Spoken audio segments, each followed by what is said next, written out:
จังได้เอาจังได้ออเดอร์นี่นะจัดไปเลยวีสุดท้ายเลยเนาะเราจะสร้างกำไรได้น้อยหรือหลายก็ขึ้นกับต้นทุนของเราเลยตั้งเป้ากำไรตามต้นทุนบ่ตั้งเป้าเกินไปเนาะสำหรับครั้งนี้ก็ถือว่าเอาต้นทุนมาหลายและจะตั้งเป้ากำไรหลายให้เบิ่งว่าเป็นแนวใดจุดสำคัญก็คือต้องรอให้เข้าตามเทคนิคตามบทเรียนก่อนจึงเข้าเทรดโอกาสชนะจึงมีสูงมาเบิ่งวิธีการเทรดกันว่าเข้าจังหวะเข้าเทรดแนวใดจึงมีกำไรสูงต้นทุนและเทคนิคก็เป็นจุดสำคัญของการเทรดเนาะถ้าว่าเรามีต้นทุนหลายเราก็สามารถตั้งเป้ากำไรหลายถ้ามีต้นทุนน้อยก็ตั้งเป้ากำไรน้อยๆเอาสำหรับตอนนี้ก็ถือว่าเข้าเทคนิคพอดีอยู่ที่กับ BTC สังเกตเบิ่ง MACD กำลังจะตัดกันขึ้นไปแบบนี้ออเดอร์มั่นใจเลยเนาะเลยมั่นใจเลยเป็น100ไปเลย110เหรียญต้นทุน700เอากำไรประมาณ200ไปเลยซื้อขึ้นไปทันทีออเดอร์นี้การที่ว่าเราไปตามเทคนิค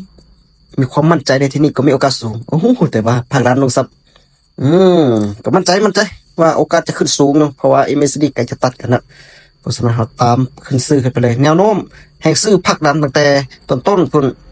พักดันตั้งแต่แนวหับขึ้นมาโอกาสที่ว่าจะพักดันนี่สูงเลยต้องมาลุ้นกันมีโอกาสสูงเลยมีโอกาสสูงเอาเดี๋ยวนี้ปัดขึ้นนี่ไงจังได้เอาจังได้เอาเดี๋ยวนี้นะจัดไปเลยวีสุดท้ายนะกับวีสุดท้ายเลยโอ้นี่แหละเทคนิคมั่นใจมีโอกาสสูงเมืองสังเกตได้มีสดีตัดขึ้นไปน้อยนึงแหละ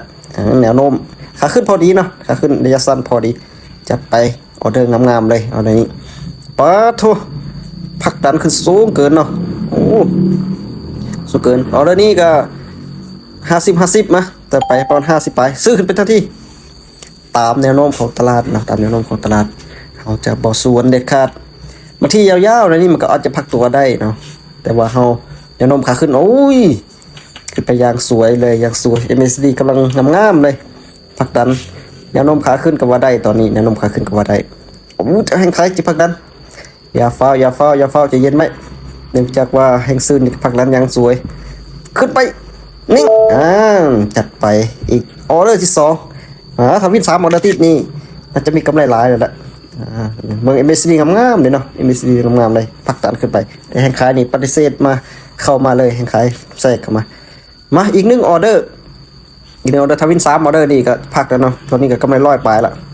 ออเดอร์นี้ก็จะไปประมาณ80ปลายมาเอาปลายมันไปเนาะ87ซื้อขึ้นไปทันทีพัก1ออเดอร์นี่ก็มีโอกาสขึ้นไปต่ออยู่ได้ MACD ก็เริ่มขาวๆแล้วเขายังตามแนวโน้มของตลาดจังได้ก็ตามถ้าว่าเฮาตามแนวโน้มของตลาดนี่โอกาสสูงโอกาสที่จะเป็นสูงกว่านะขึ้นไปงามๆแล้วขึ้นไปงามๆMACD ก็กำลังเขียวเต็มที่แสดงว่าแห้งซื้อเข้ามาเต็มเลยเพราะฉะนั้นเฮาซื้อขึ้นไปตามนี่โอกาสสูงนะเอาเดี๋ยวนี้90บวกนิ่งไว้จัดนิ่งไว้